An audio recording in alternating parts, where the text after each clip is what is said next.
Hello again, this is Michael Fish back with your weekly forecast courtesy of netweather.tv. Now, often when I'm asked months in advance what the weather's going to be like, what the winter's going to be like, what the summer's going to be like, I just say changeable because that covers a multitude of sins. And I think changeable is certainly the way the weather's going to be in the near future. It's sort of be switching from cold to mild, wet to dry, sunny to cloudy, windy to calm. So a real mixed bag to come in the week ahead, and some of it quite wintry as well. Looking at the surface level pressure pattern, we have a low pressure at the moment over the North Sea. There's another one over Scotland. Now that Scottish low will swing eastwards and pull in quite cold northerly winds as high builds towards Iceland. That low, incidentally, or another one from it, moves into the Mediterranean. It'll give them some really nasty weather over the weekend. Now the ridge itself will topple into the United Kingdom, and then later on it'll collapse and allow a new area of low pressure to move towards Iceland, and fronts from that to push into the UK. That low soon moves east of Iceland, and it feeds the strong westerly winds for quite a while over the whole of the United Kingdom. That's going to be turning colder too, and then the winds actually become more northerly as the deep low continues to move eastwards and eventually moves into Scandinavia. After that, the same sort of scenario, the ridge pushing northwards, toppling again, allowing other Atlantic fronts to move in from the west at the end of the week, but that's a long way off. Things could go wrong. Looking at the temperature of the atmosphere, it's relatively mild, greeny air over us at the moment, and to begin with, but cold Arctic air is going to flood southwards during Saturday, at least staying with us for a time, because milder conditions will push back in again probably on Sunday, but again only for a time, because the colder air returns on Monday and probably stays with us until at least after the middle of the week. Now I thought I'd try a new product on you, which is the height of the freezing level, the 0 degree isotherm. You'll see that on Friday, the blue colour there, the cold air, the freezing level is just touching the Scottish hills. On Saturday it drops to around about 400 metres or so.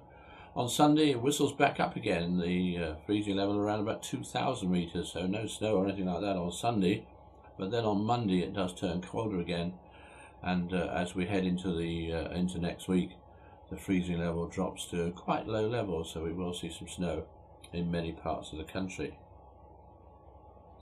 On a day-to-day basis, as far as Friday is concerned, we'll have rain over northern Scotland with some snow over the mountains there.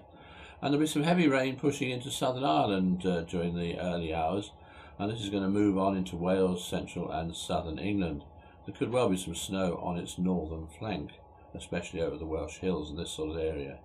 Now that rain will move on eastwards during the morning, pulling the rain, sleet and snow as it does so from Scotland down into Northern Ireland and parts of England and Wales, with wintry showers following into northern Scotland. And later on, as those winds freshen from the north or the northwest, those wintry showers will feed down the east coast of England as well. Now, some of that rain in the south could be quite heavy, giving some localised flooding yet again.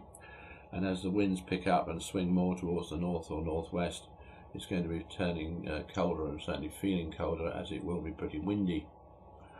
On Saturday, a clear and frosty start, some ice around as well, and there will be wintry showers along the east coast.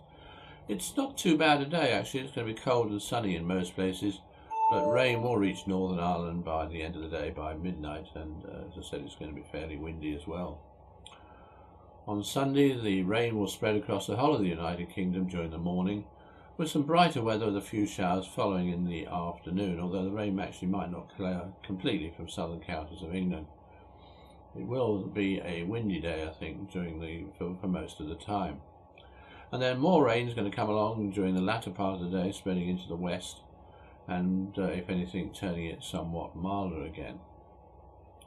And on Monday, that rain clears before dawn, and then we're going to have a windy day with sunny spells over England and Wales, but some wintry showers over Scotland and Northern Ireland. There could be some quite heavy falls of snow too, with drifting over the hills, and everywhere it's going to feel cold. And then on Tuesday and Wednesday, and right the way through probably to the latter part of the week, it looks as if it's going to stay on the cold side and windy too, so a raw feel to the day, some frost and ice around night and morning, and there'll be sunny intervals and showers, and many of those showers could be wintry as well, so there will be some falls of snow, a few centimetres here and there. Again, the heaviest of the snow, the deepest of the snow, is going to be in the hillier areas. Well, that's all from me for this week. I hope you'll join me again this time next week, and that you have a lovely weekend. Bye bye for now.